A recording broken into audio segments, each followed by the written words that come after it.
What's up, everybody? So CBC posted a new article about the two missing children from Nova Scotia, Lily Sullivan and Jack Sullivan. Lily is 6 years old and Jack is 4 years old.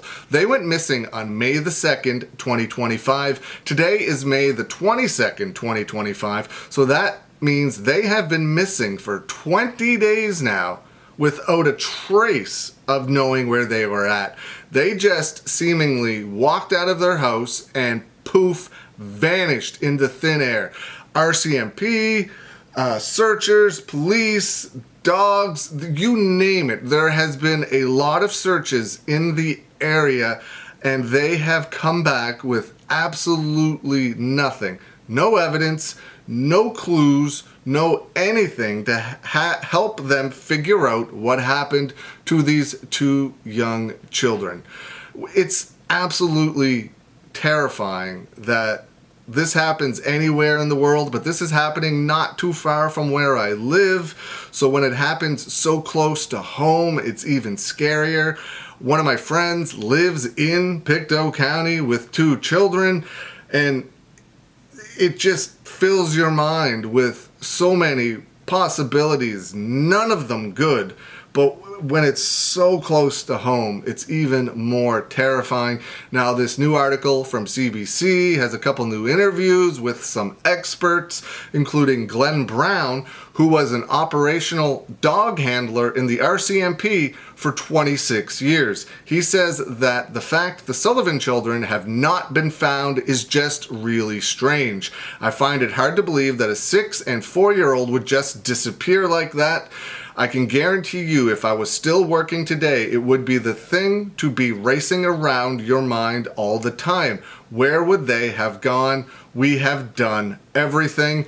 Robert Koester, who is a search mission coordinator with the Virginia Beach Department of Emergency Management in the United States, said it's rare to never find the subject of a search. It only happens in about 5% of cases. That statistic is based on a database he compiled of 500,000 search and rescue incidences from around the world.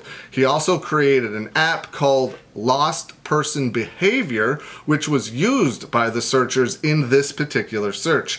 He said there are a few possible reasons the subject or subjects might not be found during a search, including that the search area wasn't large enough, or that a team was assigned to an area but never made it there. The final reason is it can just be too darn hard to spot people out in the woods sometimes.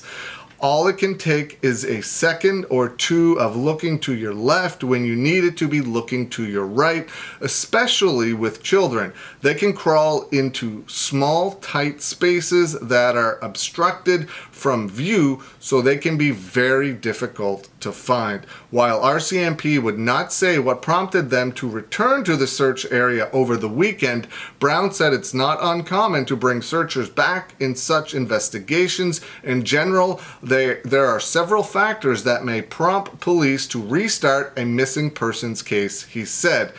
If police have received a tip or evidence that has information that was likely not known by the searchers or even officers on the ground, given the RCMP's major crime unit is involved, they may tell them, we got a tip and we just want you to go in that area and search and see if you find anything. They don't even tell their own people that unless you are in the know, unless you're in that investigation group. He added, it's possible evidence has been found during the course of the investigation, but RCMP are not releasing that information publicly, which honestly, I kind of hope that is the situation. I hope they know more than what they are putting out there. And I hope they're doing it because they don't want to ruin the investigation. They're trying to keep everything tight-knit until they can put it all together and then explain what happened.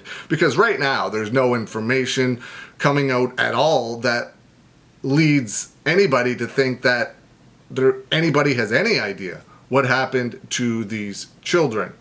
As well, Brown said investigators may have reviewed information that warrants a re-examining of an area, or perhaps there were weather or wildfire concerns that prevented them from searching a particular area before. Regardless of why they returned to the area on Saturday, Brown said he knows from experience that those search and rescue officials and police officers are carrying Lily and Jack with them every step. They look at their own kids and look at their grandchildren, their nieces and nephews, and they're probably wanting to go back and search. It's such a heart-wrenching situation. RCMP said they have not ruled out the case is suspicious, and the Major Crime Unit has been involved since the day after the disappearance. The Mounties would not answer specific questions about the latest search and declined a request for an interview. So that's where we are on this case, on these two missing children in Nova Scotia. If you don't know where Nova Scotia is, it's on the east coast of Canada. Pictou County is a pretty rural area in Nova Scotia, lots of woods, very dense woods, but there's no evidence of anything. As far as we've been told, they have found no clues of these missing kids. There was no footprints. One of them, Jack, was in just a pair of boots and a pull-up diaper. Just nothing. It's crazy to think that this happens anywhere, but when it happens so close to home, man, just absolutely terrifying.